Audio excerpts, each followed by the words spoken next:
સુરતમાં ભાજપ નેતા ભરત પટેલની પોલીસે ધરપકડ કરી છે, જેમાં બોજા મુક્તિનો ખોટો દાખલો રજૂ કરતા છેતરપિંડીની ફરિયાદ નોંધાઈ હતી। માંગરોળ મામલતદારની તપાસમાં ગુનો સાબિત પણ થયો છે, તો પ્રાંત અધિકારીએ જાતે ફરિયાદી બનીને ફરિયાદ નોંધાવી છે। ભરત પટેલે 2 અલગ અલગ પેડ કરી બોજા મુક્તિનો દાખલો રજૂ કર્યો હતો અને બેંક ઓફ બરોડાનો નકલી લેટર પેડ બનાવ્યો પણ હતો। તો નકલી લેટર પેડથી 95 લાખ બોજા મુક્તિ દાખલો રજૂ કરવામાં આવ્યો હતો। માંડવીની નોગામા સેવા સહકારી મંડળીનો 16 લાખનો બોજા મુક્તિ દાખલો રજૂ કર્યો હતો।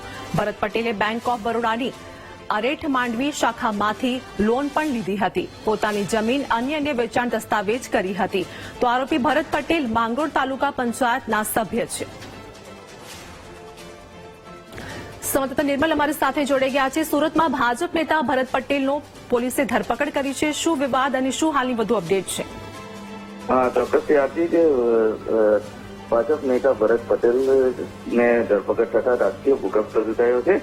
ભરત પટેલ પોતાની જે જમીન હતી એ જમીન પર લોન લીધી હતી અને ત્યારબાદ જે બોજા મુક્તિ રજૂ કરવાનું હોય છે એ બોગસ સર્ટિફિકેટ રજૂ કરી અને જે જમીન છે તેને બોજા મુક્ત કરાવવાનું